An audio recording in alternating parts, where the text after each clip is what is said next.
Hello, hello, and welcome to Mondays with Melissa. I'm so glad you're here today. I have a very, very special guest with me. I'm so excited to introduce you to Abigail Wanta. Hi. Hello, Abigail. Tell us a little bit about you. Anything you want the audience to know. Okay.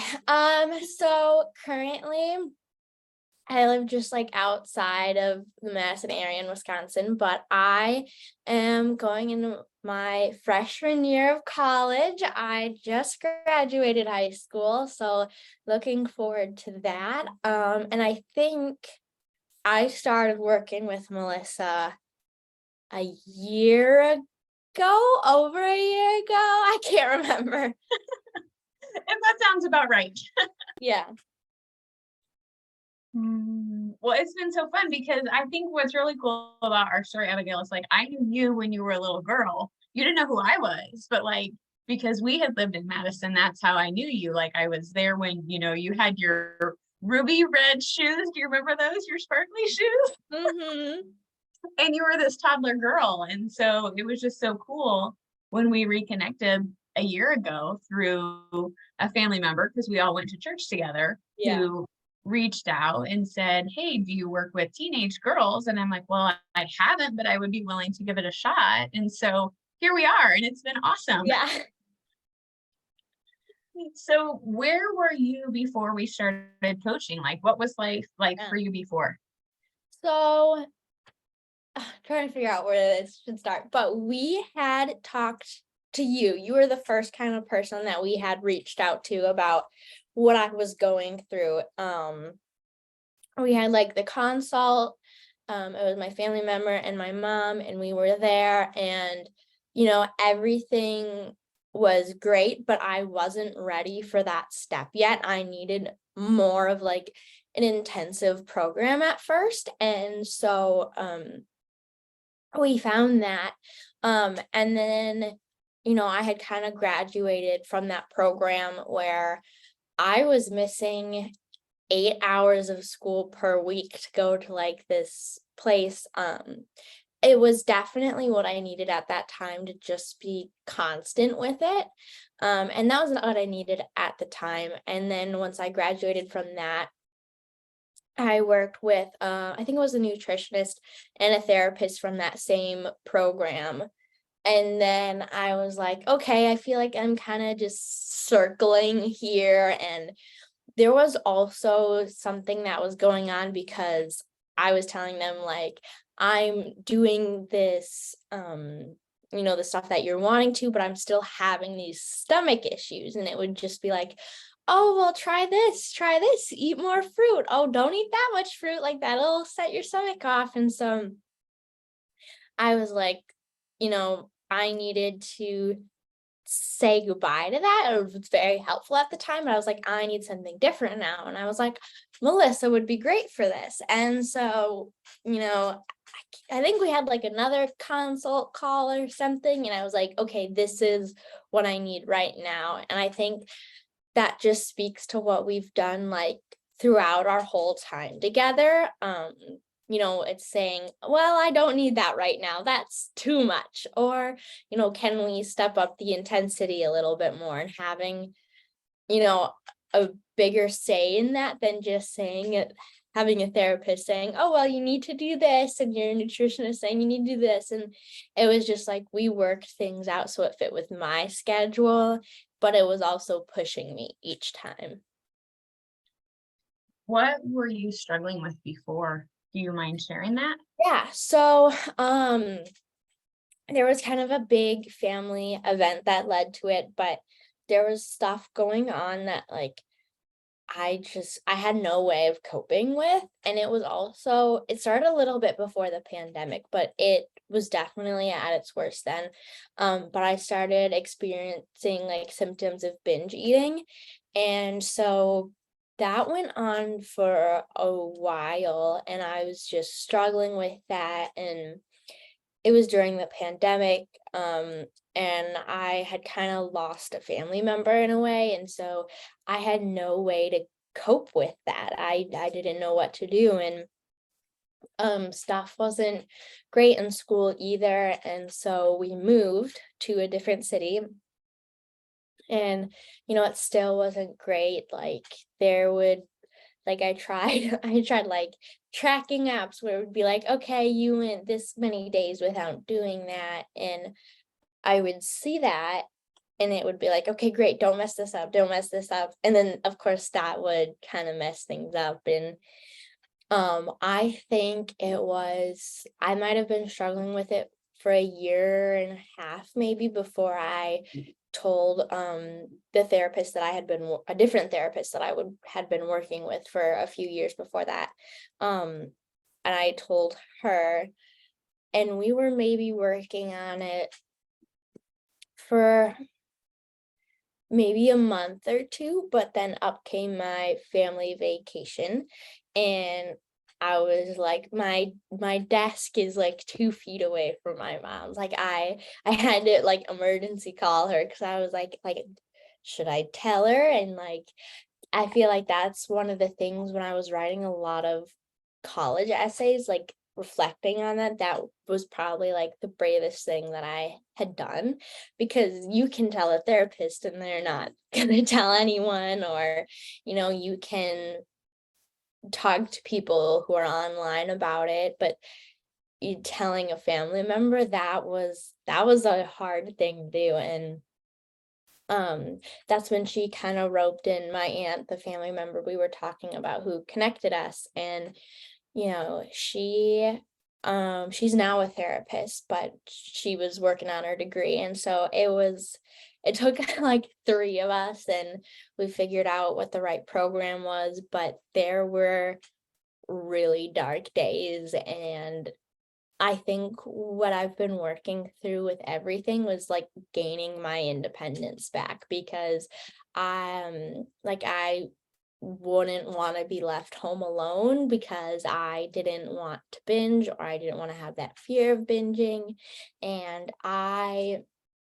when I was in that intensive program, they kind of had like meal plans because um they wanted you to have, I guess they wanted to have like stability every day, or they wanted you to kind of be the same every day to kind of stop those intense patterns. And so, that kind of freedom and independence was taken away. And, I was fine. I think I was working with you, and like I was able to finally like throw away that kind of meal plan and say, like, I can trust myself now. I know what a balanced plate looks like now. I know what kind of how to be in tune with my cravings now and not let them like spiral.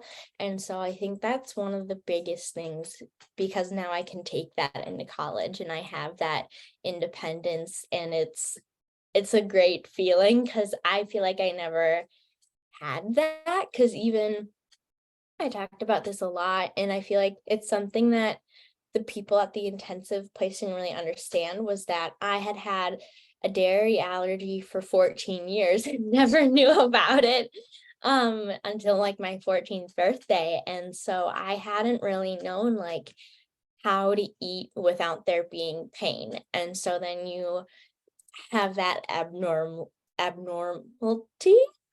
I think, I don't know, you have that, but then you also have like that stress of, trying to cope with like a different family experience, and like putting those together. Like I had over 16 years of that maybe, and in the middle of it and treatment and everything, I was like, this is taking so long. But I definitely learned there's a lot of patience with everything, because when you're able to step back from it now, I see, okay, I spent 16 years of that, but it took me maybe only 2 years to kind of gain that independence back. And 2 years is a long time, but compared to those like 16 years, all of the work is so worth it. 100%. And I think too, Abigail, like those 2 years are going to set you up for the next 16 and the next 16 to be so much different, For you know? sure, for sure. What's awesome. And I love your story because I think there's a lot to celebrate in there. I think we can celebrate that you did have the courage to reach out and be honest about what you were struggling with.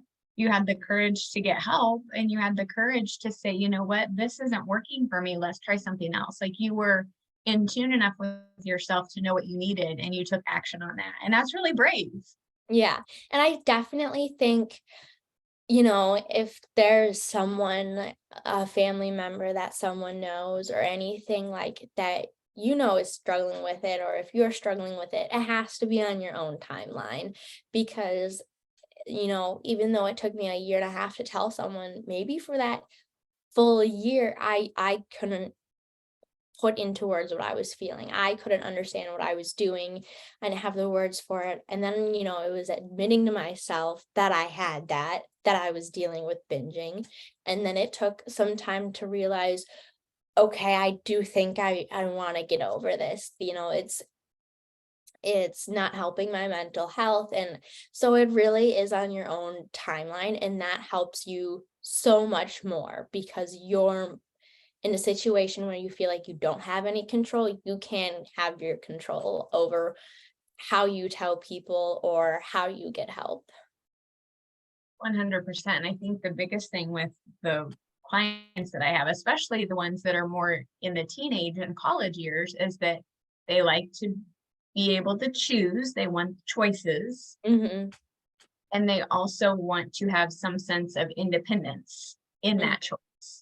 So for someone to sit here and say, you need to do that, that's going to not have the effect that anybody wants. Mm-hmm. And definitely I'm one of those people who is like, oh, you're going to tell me to go this way? Well, I'm going to take this other way. The opposite for me. Thank you. Mm-hmm. Oh, I love it.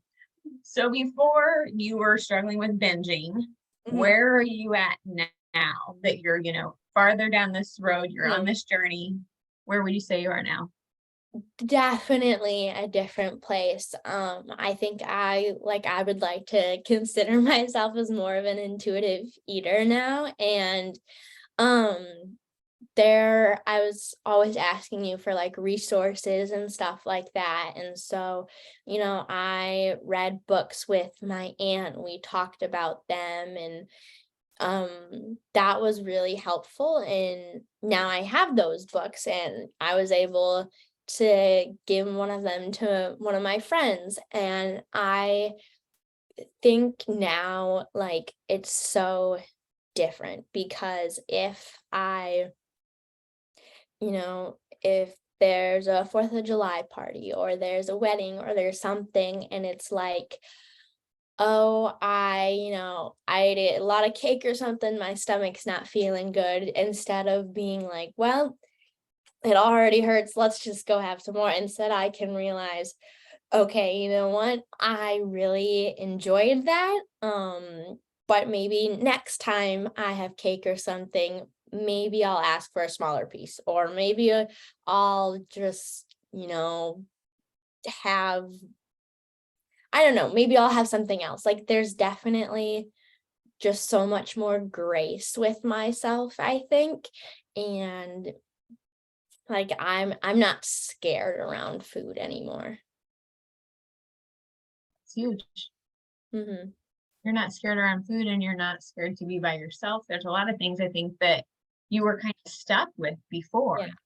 And that And comes back to like the whole independence idea. And that was, people are going to be talking about, oh, this, furniture piece was so helpful in college, this planner. But for me, it was definitely going through all of that hard stuff and, saying I can bring my independence to college.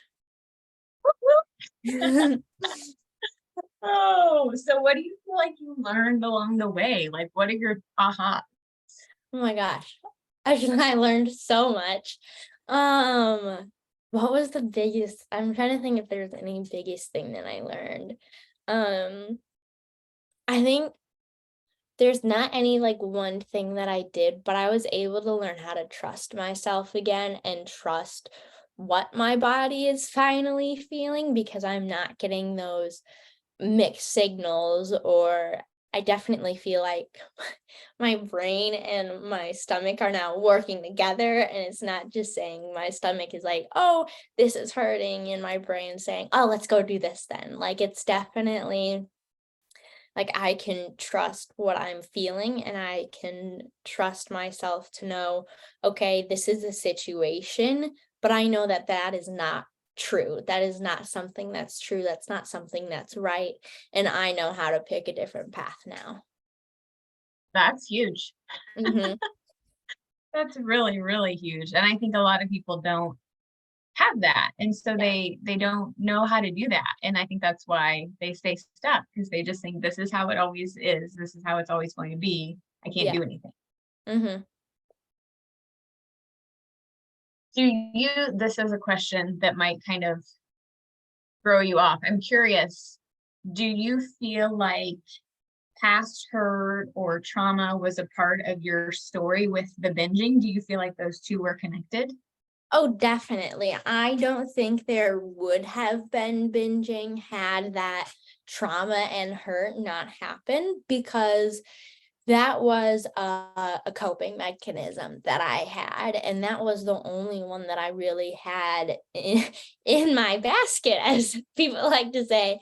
But now there's so many different ones, and like we've brainstormed ideas, and now it's not even an action that I have to take. Like I don't have to see my list anymore. Like I just incorporate that in my week. I Even if it's as small as like, okay, I really need to shower or something, like doing that, not putting that off, or I'm gonna feel so much better if I just make my bed. And even like it seems like not making your bed isn't going to help you cope with a big thing. Now it does, because I like my space is in order, and I have that stability that I didn't have when that trauma was occurring. 100%. And I think that's a big part of it, is exactly what you said. Like, we use the food as a coping mechanism. So it's really not about the food. It's about why Mhm. we're going to the food and what we maybe needs addressed, instead of trying to Exactly. track or count, like you mentioned you had done earlier too. Hmm. So thank you for sharing that. Yeah. Do you have any words of wisdom for people who might be where you were Yeah. before we started? Um, I would say like definitely take the risk of anything. I think going into that intensive program, like I was a new student, because we had moved. So then I had my sophomore year of high school completely online, and then junior year was the year that I had that more intensive program for about 2 months. But I was also coming to a new school. I guess it was the same school, but I was finally in person with it. And so those were so many risks. And I think like even now is like I don't know how I did that, but definitely like give yourself grace, and you know you can be proud of yourself. I think that was a hard thing that I kind of had to learn, was because I didn't want to give myself big head or anything, or be like, oh, I'm so awesome, I did that so well. But there is something to say like I took a risk, and it worked, and I've done a lot of hard work, and I think being proud of yourself and even just those little moments is really going to build up over time. 100%. Because small hinges open wide doors, right? So Mhm. those small steps are what created this beautiful healing journey for you, because you had Mhm. a lot of small steps. Yeah. Okay, I have one more question for you. Okay. What did you think coaching would be like before we started, and what was it actually like? That's a good question. So it was definitely helpful at the beginning. I think it was maybe during that consult call. It was like, okay, here's what we're gonna talk about. Um, and having that, and so I liked I really, really liked having I don't want to say set schedule, but a set topic, because it's so much different than, you go to a therapist, you tell them your problems, and they're like, okay, well, here's a band-aid for that. Here's how you do this, like move through that. But, it wasn't just bringing up like, this day really sucked. It was kind of, and that's why I kind of stopped going to the intensive therapist and everything, because we were always looking at the past. It was like, okay, it was Halloween, I didn't feel in control. And, we're looking at the past, talking about how I was kind of feeling in that moment. Whereas now I wanted something that was more future centered. I wanted something that I was like, not just feeling sorry that I did something in the past, but that I could see progress with.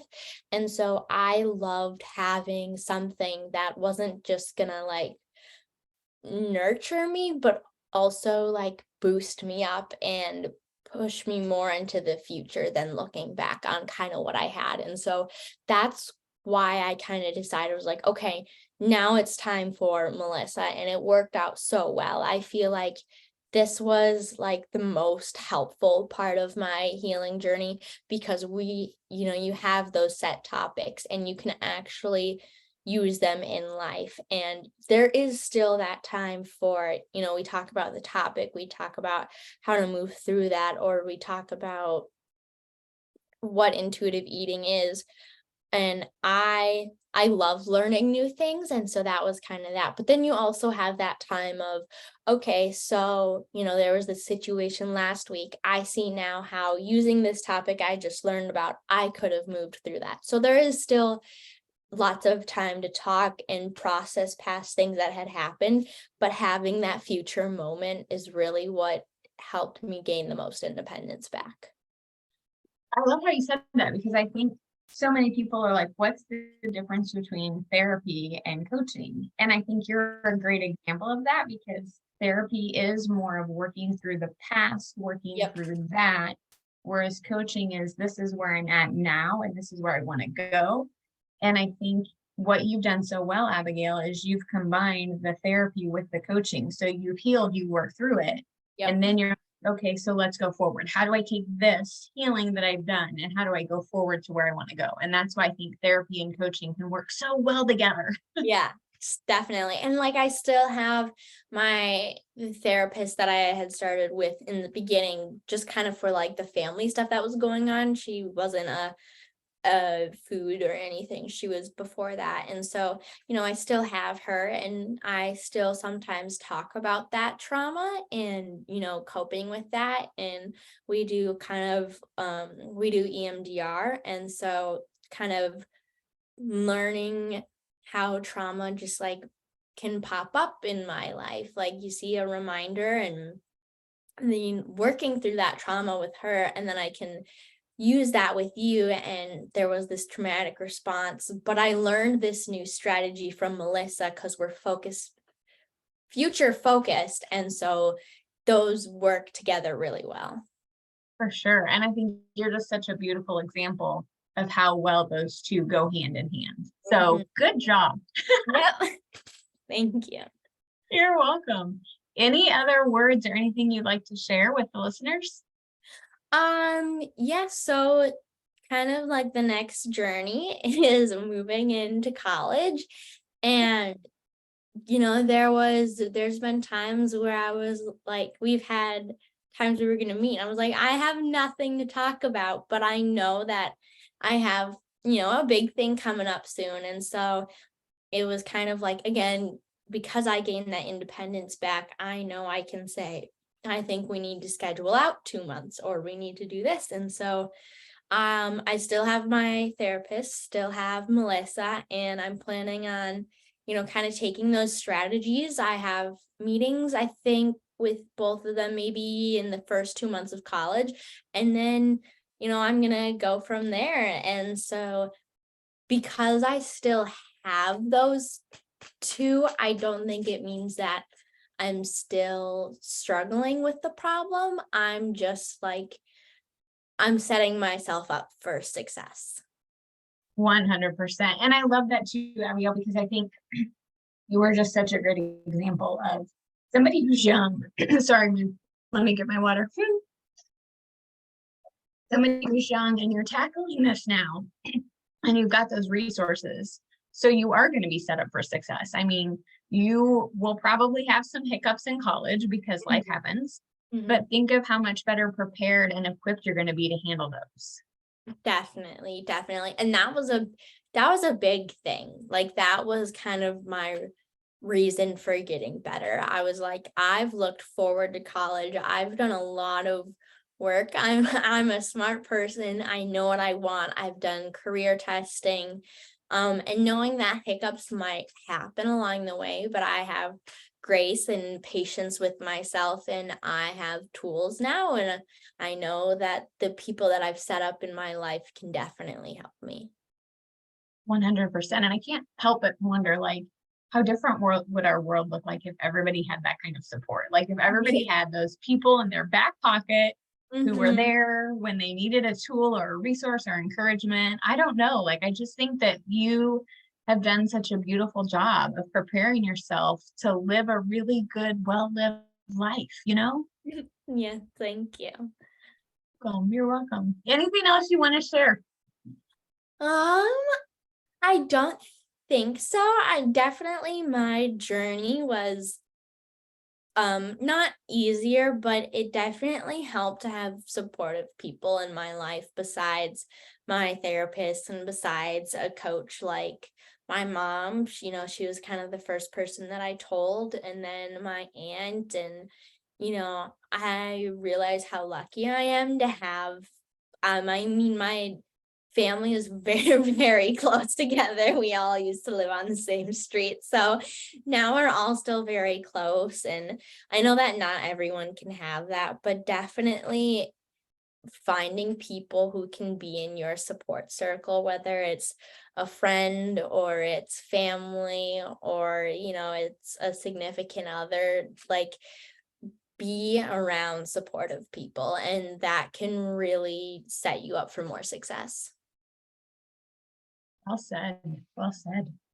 Thank you so much. I've loved having you on. I've loved working with you. You know that I love you, and I can't wait to see what's ahead when you go off to Yes. college. I know. And I love too that like it's become more of a relationship. Like Melissa's always asking, let me see the prom photos. She's like, ooh, let me see the promise rings that you got. And so I love that it's so much more than you're a client. It's definitely like, how can we set you up for success? But I also realize that you live a normal life and you can't just take your sheet of coping strategies along with you. And so it's been a great relationship. I love you, girl. I'm so proud of you. Thank you. Thank you.